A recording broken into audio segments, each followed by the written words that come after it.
Everybody, and welcome to Redmen TV. This is your fan cam after Liverpool beat Leicester at the King Power Stadium in what was a convincing away performance from the Reds. My name's Dan Clubb and I'm joined by Steve O'Hare, Andy Bell and Mick Moran to talk about that boss night. Steve, I mean, as away performances go, mate, they don't get much better than that one, do they, buddy? It was pretty routine, wasn't it, to be honest, mate? I think people can say what they want about it being a difficult time to play Leicester because they're in a relegation dogfight and this, that and the other. But I think at some point, you've just got to be the better team. You've just got to get your bollocks out, put them on the table and be like, listen, I'm better than you.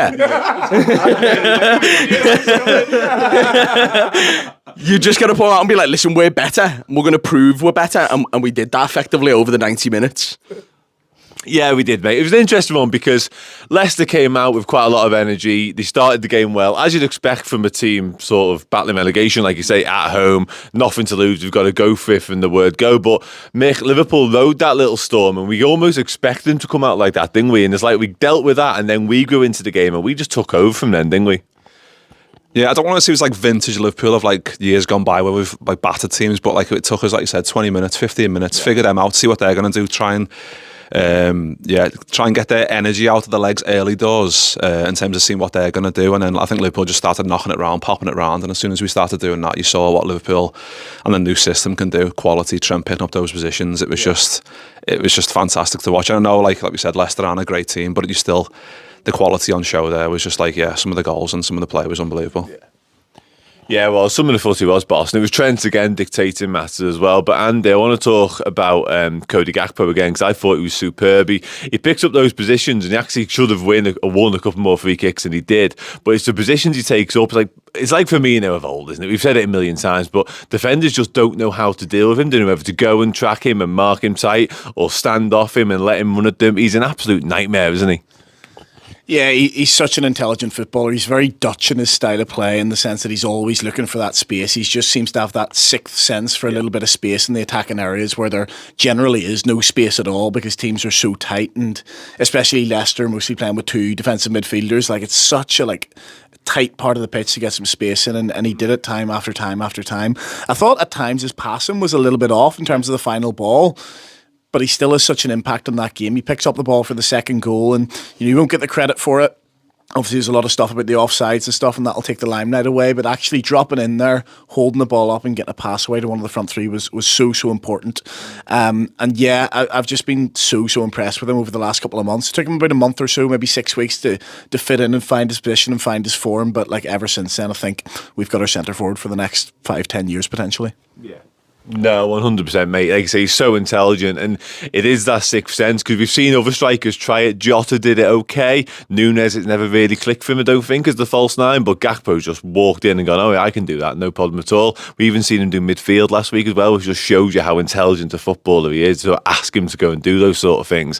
But like you said, Mick, we did start dictating the game, and I think I said it in here with you lads, we actually penned Leicester in, they couldn't get out. We would just win the ball back time and time again. And Fabinho was influential in that. I think we all commented how much better he was in his performance, win the ball up high and allowing us to keep them basically in their own 18-yard box. And eventually the chance comes, and it comes for Curtis Jones, who we've all said like how many games he started consecutively. We haven't seen that a lot. But when Curtis Jones is confident and he's got this swagger about him, he's a top player, isn't he, Steve? It's really nice to see, to be honest with you, considering how the amount of stick he's taken online, even when he's been in form, people are so reluctant to give him any form of credit and accept the fact that he's a different player than he has been, and the injuries have halted his progress and stuff like that. So now he's come back. It's really, really nice to see him finding his confidence, because you feel like he is a confidence-based player, and where he not only getting his place in the team's one thing, but believing he's earned that place in the team and believing that he is the best person to be in that position. It's really nice to see, and you could see that confidence in the way he was moving on the ball, the way he was asking for the ball constantly. He wasn't hiding, shying away. He's constantly asking for the ball, making movements and things like that, making things happen. It was really, really nice to see, and obviously long may it continue. Yeah, absolutely. And he takes his goal really well again. We all remarked straight after it. It was like it was reminiscent of the Spurs one a couple of weeks ago. But the build-up play to that goal too, obviously Salah's involved, gets the first of his 3 assists on the night. But I think you said it, Mick, at the time, like Jones, to finish that left foot, it was obviously his weaker side. The boss finish, innit? It is, especially when it comes across. It's a great ball by Salah, but like to control it with your left foot coming in at speed, you've got to control that. I think I saw one from Núñez earlier in the season when he done something similar where he guides it back across the keeper. West Ham game, West Ham. But I think like we've just said, like he's oozing confidence, and I think that comes out in his performance. I think he's a rhythm player as well. I think the more he plays, what I want to see from him next year is like when we've got more players coming in. If he's out the team for a couple of games and he has to come in, I want to see like a Curtis Jones after 9 games, after not one game, because I think he starts to question himself. He takes too many touches on the ball, maybe. But what you've seen tonight, and like in the first goal, second goal, it's the confidence, and that comes out when, especially like you said before, like the touches on the ball, just like offering for the ball, getting on the ball, just making it nice and easy, but also making some good choices in the final third, which is what I think most people are giving most grief for. Is like the loads of touches around the box, maybe not passing it at the right time. Chances go because you're not passing it at the right time. And I think that's kind of improved a lot. And I think the consistency is a big improvement on his side. That has improved, that decision making, but that, like you say, probably comes from a run of starts, because when he is in and out the side a lot, he probably he's not sure of himself, is he? He's second guessing his options all the time. But like you say, at the minute he's getting everything right. And Andy, I'll come to you on the second goal. I mean, it's a work of art. Like, it is a masterpiece. The footy is just boss. That is vintage Liverpool. The performance might not have been, but that goal really was. And it would have been a huge shame had it been disallowed, wouldn't it, for offside? And it looked tight for a long time, but what a goal. Yeah, we were mentioning here that's the really horrible thing for me about VAR, is that it just took that enjoyment and celebration away from me for a second. And obviously there's 2 different offsides. It seems as though they're checking the first one, but the pass goes to Mo Salah, not Curtis Jones. Yeah. Which is ridiculous. That would, for all the apologies the PGMOL have had to offer this season, that would have been the apology of all apologies if they'd I love the idea that they rolled on and then they realise, and Hard Web definitely wouldn't have had that shown at the end of the game. But no, lovely goal. I mentioned Gakpo's role in it earlier, and that was crucial. But I think Mick actually picked up on it that Salah, albeit the third one's a little bit of a generous assist, but I think he assisted all 3 goals tonight.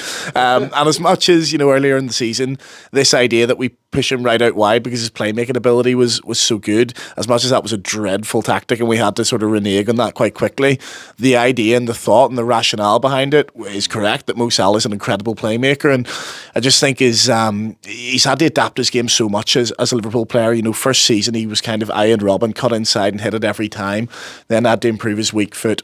Obviously, as he gets older, he's not going to be able to rely on his pace as much. So, this type, the outside of the boot passes with the left foot are just like so pinpoint at times. And he's gone from sort of at Basel and Chelsea and maybe even at Roma, this just quick winger who could get you sort of 10, 15 goals a season, to just an all-encompassing world-class footballer in every aspect.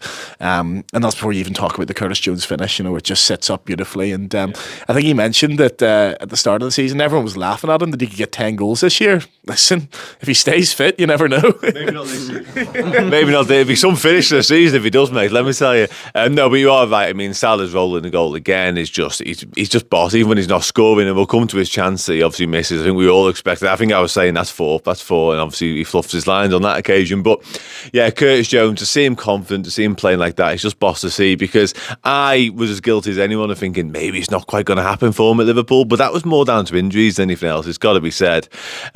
Second half, and by the way, make sure you do tune into player rankings and indeed player ratings going on with Chris, because we will talk about every single Liverpool player on those shows. But second half, it felt a little bit like, Leicester, they didn't really have much left to give, did they? Even though we've already said that they have to come out and they've got to try and win the game, it felt like they were beaten at that point for me. It felt like they knew we were better than them. We were going to flex our muscles and sort of run away with the game. And from our point of view, Mick, it felt as though we all wanted a Curtis Jones hat-trick. And it actually looks as though Liverpool, the players, wanted that at times. Like, just trying to find him at the back post wasn't quite clicking. But as a performance goes, second half, we were fully in control, weren't we? Yeah, I think to get the goals, I think so quickly as well. I think it was like 33, 36, so it's like 2 in quick succession just before half time. Good times to score.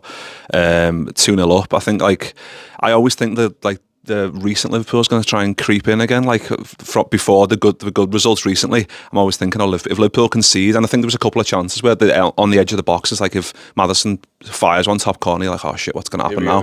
Yeah. But I just think trying to see the game out in a way where we're not panicking. I think that's the thing, that's the difference. I think we're a bit confident that we can knock it round. I think there's times where we just knock it round, Kanate to Van Dijk, and then Trent picking up those positions and playing it into him.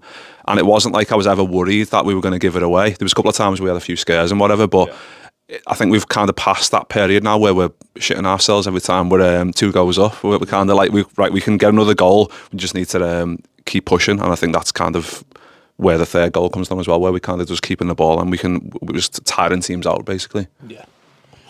Just on the third goal, we finally get a free kick around the edge of the box as well. I mean, I'll come to you, Steve, on this one to give Andy the second best goal of the night for me. I think this is the best one. I mean, what? I mean, it's a very generous assist, like I say, but what a strike! Like he was absolutely exceptional all night. Trent again, absolutely ran the show, unbelievable. As good as Curtis Jones was, he was actually man of the match on the telly, probably rightfully so. 2 goals and a boss performance. But Trent Alexander-Arnold, mate, like what a strike that is. He's a man rejuvenated, isn't he? It's really, really nice to see. Again, another player who's thriving from the confidence of his new position, being trusted with so much of the ball, so much of the time. He's like number 1 for touches, progressive passes, all that sort of stuff. He's showing exactly what he can do and proving everyone who doubted him wrong. And I think he could have had a couple more, to be honest with you, in the positions where it's come to him. He could have had a few more shots, and we know he's always got that in his back locker, so it was really nice to see Salah touch it just to the side, just to open up the angle, as we were talking about before, just to give the keeper something different to think about. And we've seen it. He's done it before, hasn't he, against, was it Chelsea? Similar to Chelsea. Yeah, similar to Chelsea, yeah. He likes playing at Leicester as well, by the way. Yeah, he loves it, doesn't he? Yeah, so, yeah, it was just nice to see that the confidence coming out of him, just getting on the score sheet, because he's been banging in assists. He's been due a goal the way he's been playing. He's been overdue a goal, so it was really nice to see him get on the score sheet rather than just the assist sheet as well. Yeah, absolutely. 2 Scousers on the score sheet as well at Leicester. Doesn't get much better than that, does it? Those not nice fans, let's put it that way. Yeah, boss goal, absolutely boss goal. Just finally, before I wrap up, Andy, I want to come to you on one final one. Like, we've just won 3-0 away at Leicester. That's obviously sound. But it feels like we do need to talk about Alisson again, because although he wasn't called into action in terms of saves, his sweeping tonight was absolutely out of this world, wasn't it? Yeah, he's incredible in every aspect of the game. I think there was one mad one where Trent was under a bit of pressure and he came right the way to the corner to sort of offer an option, and we actually nearly get out. And if the pass is a bit better from, I think it is Trent out to Jones, I think we could be in for 4-0 there, and that's the risk that you take, and it's the risk you can take when you've got a goalkeeper as good, as I say, in every part of the game as Alisson. I love, obviously everyone talks about he scored that header around this time a couple of years ago, but actually when he has to come out and head the ball, he's really good with his head. It's not just, as some keepers do, just head it up in the air, give yourself the time, or head it out of play, give yourself the time to get back in your goal. It's a weighted header, as if he's an outfield player trying to recycle the ball. Yeah, he's just amazing. I think he does make a big save early doors, doesn't he, from the 1-on-1? Yeah. That is important, and for me, he's the best. That's face down, doesn't he? He's the best I've ever seen 1-on-1. Not just in a Liverpool shirt, in any goalkeeper in the world ever. For me, he's the best I've ever seen 1-on-1. He's phenomenal. And if you go 1-0 down there, then you are in trouble, and it is a different game. And you probably do see a different result tonight, but yeah, as you say, his role in the performance will be understated, but it's certainly not unimportant. Yeah, and how many times we said that about Alisson Becker as well, but it's just brilliant season continues for me. Absolutely boss again tonight. Yeah, that'll be all for this episode of Fan Camp. Please join us for the player rankings a little bit later on. Thanks to the lads, but yeah, I'll speak to you again soon. Take it easy.